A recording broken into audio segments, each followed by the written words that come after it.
All right, we're back. My next guest received an Oscar nomination for her role in 6 Degrees of Separation and played Rizzo in the movie Grease. She currently stars in the NBC show The West Wing, and starting tomorrow you can see her in the film Isn't She Great? Please welcome Stockard Channing.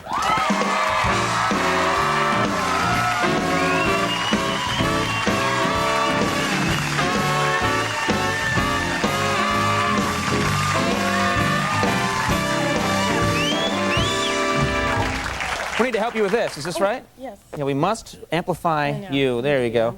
Yeah, just hold that, or we can clip it on if you want. I'd clip it on, but that creeps out women when I'm like, I'll do it. Thank you. Thank you give so it a shot? Yeah, all right. I'll get hit. I know it. No, you won't. How are you? Thank you very much for coming. Can I be heard? Yes, you can hear her now, huh? Yeah. You know, I have to say it's funny when I first found out that you were coming on the show, my first thought was that woman helped ruin a summer for me years ago. Oh, really? Let me explain. Had we met, or just... Yes, that's right. I hung around your apartment. No, yeah.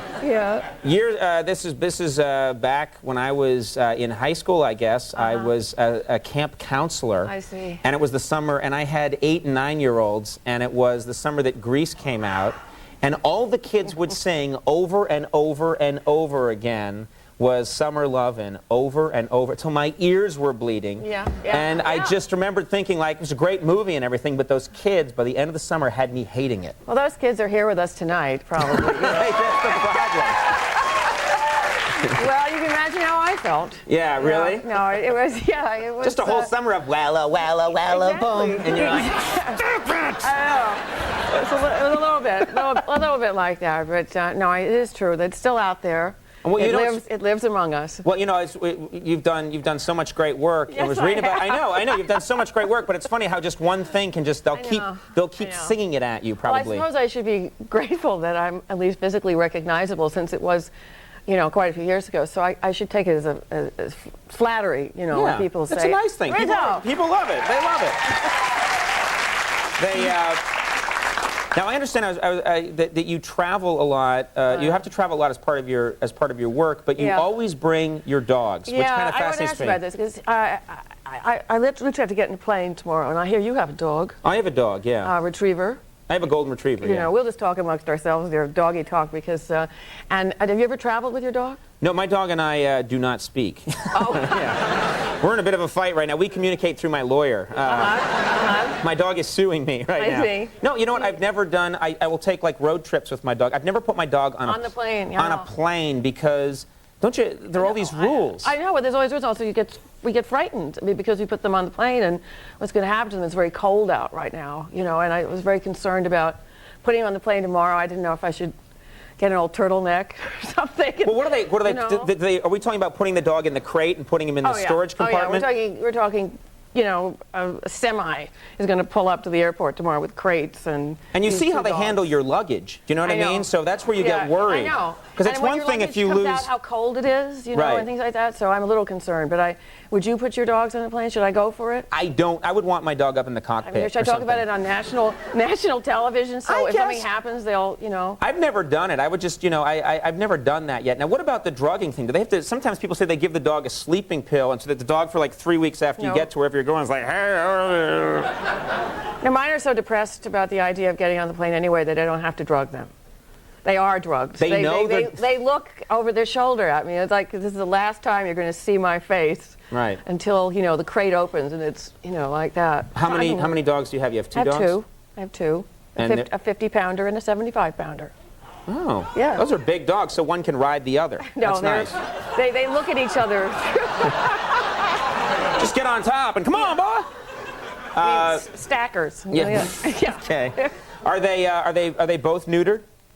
Absolutely. Okay, that'd be really funny if you neutered one and the other was like, good boy. I know.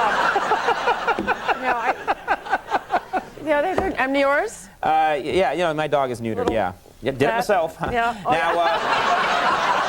I think that's it's much cheaper. Yeah. There's a thing you can buy at the hardware store. All right. What happened here? We had a nice segment going here, talking to. Well, I'm going to put them on the plane, and if you say so, I'll get him on the plane, and he'll be your fault. Clearly, now you should take my dog advice. Okay. Yeah, that's clearly the person to listen to.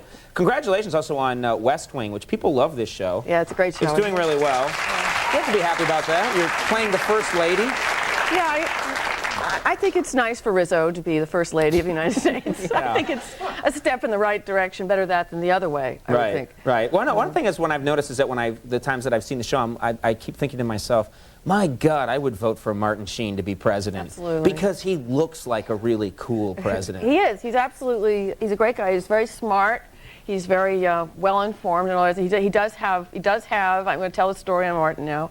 He has one little tiny problem in that he can't remember people's names. Which could be a problem. In politics, that would be bad. Yes, I was watching the Golden Globes on Sunday night, and they were interviewing him, on the red carpet, and I saw that panic, that very familiar panic, come into his eyes when he was rattling off the names of his very much loved cast members, and he hit John Spencer, and he just froze. And I knew, we all knew, and I know there were many jokes, but he literally one day his ex-daughter-in-law. Someone said to me that said, "Don't feel so bad because you can't remember your name," because he couldn't. We'd been married supposedly for 30 years on the show, and he said, I said Stockard. He didn't remember your name? No, he couldn't remember my name, and then they said, "Don't feel bad," because he saw Paula Abdul at a party once, and he couldn't remember her name, and she was his daughter-in-law at the time. so whenever people come on the set, bad. When people come on the set, dancer, they say, Laker tell girl. them the Paula story, because it won't feel so bad. Yeah. Exactly. So that could be a problem, Yeah, I would think so. That's not good when you're president of the United States. Isn't She Great is coming out. It opens tomorrow. This is you. This is Nathan Lane, Bette Midler. Yeah. So that's a cool cast. Paul Rudnick script. Yeah. And David Hyde Pierce and John Cleese. Very cool. They're very funny people. That opens tomorrow. Yeah. And The West Wing, of course, is Wednesdays at 9 on NBC. Stockard, thank you so much for coming. You. Really nice to have you here. Stockard Channing, everybody. We'll take a break. When we come back, Maria Bamford, very funny, going to be with us.